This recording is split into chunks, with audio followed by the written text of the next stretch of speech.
Next episode में हम देखते हैं कि नारू इन दोनों को देखकर इन दोनों के पास पहुंच जाता है। अब मायरू नारू को तेनू से मिलवाती है और कहती है कि ये मेरे स्कूल का सीनियर है। अब ये दोनों आपस में एक दूसरे को अपना नाम बताकर हाय हेलो करते हैं। तभी वहां पर तेन्यू की पड़ोसन पहुंच जाती है। अब तेन्यू मायरू को कहता है कि मुझे कुछ काम है, मैं इनके साथ जा रहा हूँ। अब बाय बोलकर पड़ोसन के साथ चला जाता है। अब नारू और मायरू ये दोनों अपनी डेट पर जाते हैं एक जगह पर जहाँ पर सब लोग गेम खेल रहे होते हैं। अब ये दोनों खूब मस्ती करते हैं और अलग अलग टाइप की गेम खेलते हैं। अब ये दोनों बाहर निकलकर आइसक्रीम खाते खाते एक दूसरे से बातें कर रहे होते हैं। अब आयानो अपने स्कूल की सीढ़ियों से चलकर आ रही होती है। तभी उसको अपनी चेली की आवाज़ आती है जो एक लड़की से बातें कर रही होती है। अब वो लड़की उसकी चेली से कहती है कि तुम प्रीटी लड़की के साथ घूमती हो ना। फिर उसकी चेली कहती है कि प्रीटी और वो तो कितनी अगली है, और वो मामूली से गरीब लड़कों के पीछे भी पड़ जाती है कि वो उसे मिल जाए। अब वो लड़की चेली से कहती है कि मुझे तो लगा तुम उसकी फ्रेंड हो। फिर चेली कहती है कि नहीं नहीं, मैं उसकी सहेली नहीं हूँ। फिर हम देखते हैं कि आयानो ये सब सुन रही होती है और वो कहती है कि मैं भी तुम्हें कौन सा अपनी सहेली मान रही थी। अब ये दोनों लड़कियां आगे जाती हैं और तेन्यू को देखकर रुक जाती हैं और बातें करती हैं कि कितना हैंडसम है और कितना कूल लड़का है ना ये। अभी तक स्कूल में किसी भी लड़की को ये नहीं मिला है। अगर जिस भी लड़की को ये मिलेगा ना तो खुश नसीब होगी। और पीछे आयानो ये सब बातें सुन रही होती है। अब वो तेन्यू को भी देख लेती है कि इसके बारे में ये लोग बात कर रहे हैं। अब वो मन में सोचती कि अच्छा तो मैं अभी से पटा कर रहूंगी। अब तेन्यू जा रहा होता है और आयानो आती है और इसको धक्का मार कर खुद ही ज़मीन पे गिर जाती है ताकि तेन्यू इसको उठाए।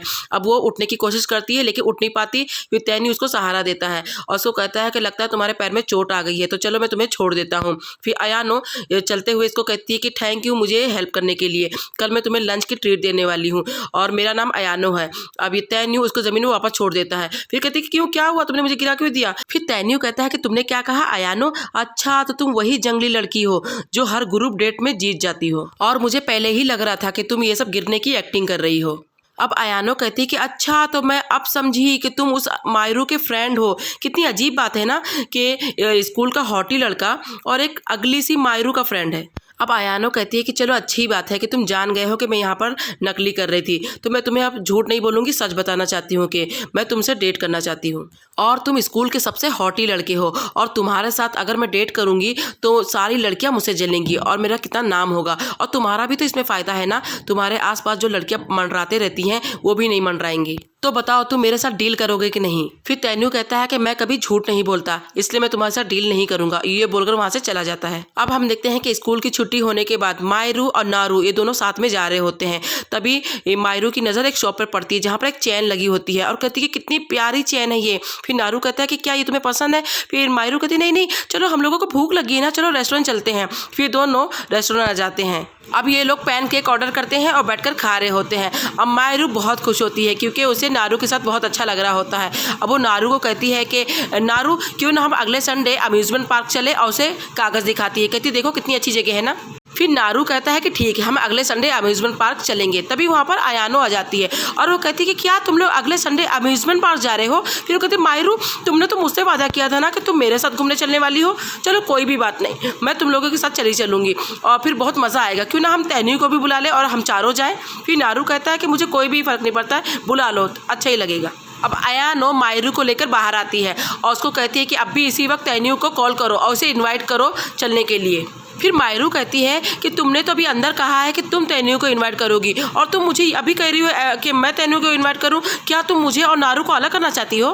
फिर आयानो कहती है कि मुझे तुम्हारे इस नारू में कोई भी इंटरेस्ट नहीं है। फिर मायरू कहती है कि फिर तुम ऐसा क्यों कर रही हो। फिर आयानो कहती है कि तुम भूल गई तुम्हें इस ग्रुप डेट में कौन लेकर गया था, मैं, और तुम्हें इस नारू का नंबर किसने ला कर दिया, मैंने दिया। फिर तुम मेरी बात सुनो और अब भी इस तेन्यू को कॉल करो और उसे इन्वाइट करो ग्रुप डेट के लिए। और आज और अब से मेरा बस एक ही टारगेट है और वो है तेन्यू।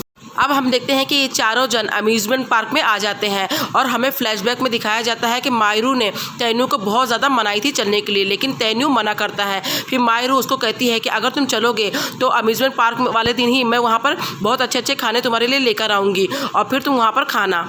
और फिर फ्लैशबैक ख़त्म होता है और मायरू अपने मन में सोचती है कि कितना पापड़ बेलकर मुझे इसको लाना पड़ा। अब नारू मायरू से कहता है कि चलो हम दोनों अपना अलग घूमते हैं और ये दोनों अपना घूम लेंगे। अभी चारों जन खूब झूला उला झूलकर अपना एंजॉय करते हैं। अब लंच टाइम हो जाता है और ये चारों बैठे होते हैं। अब मायरू ने अपने वादे के मुताबिक खूब सारा लंच लेकर आई होती है और वो खोल कर ये तेन्यू को खिला भी रही होती है। अब तैन्यू मस्त मज़े में खा रहा होता है और नारू और अयानो ये दोनों देख रहे होते हैं। अब नारू मायरू से पूछता है कि क्या ये तुम्हारा पहले से ही फ्रेंड है या अभी बना। फिर मायरू इसको सब कुछ सच सच बता देती है। कहती है कि स्कूल में मेरा कोई भी फ्रेंड नहीं था और फिर ये पहले ही तैन्यू ने ही मुझे अप्रोच किया और फिर इसी ने मुझसे बात किया और फिर मैं पहले बहुत अगली दिखती थी, इसीलिए इसने मुझे मेकअप करके ब्यूटीफुल बना दिया है और स्कूल में मुझे लोग पॉइजन मशरूम बोलते थे। अब नारू कहता है कि पॉइजन मशरूम। फिर कहती हाँ, मेरे हेयर स्टाइल की वजह से सब लोग मुझे कहते थे। और ये कहती है कि जो मास्टर तैन्यू है इन्होंने मेरी ज़िंदगी बदल दी, इसीलिए मैं इनके ऊपर बहुत डिपेंड रहती हूँ। अब नारू और मायरू ये दोनों आसमानी झूले में बैठे होते हैं। फिर नारू मायरू से पूछता है कि क्या तुम उसे लंच बनाकर लाती हो रोज़। फिर वो कहती है हाँ, मैं इन्हें रोज़ लंच बनाकर देती हूँ क्योंकि वो मुझे एडवाइस देते हैं।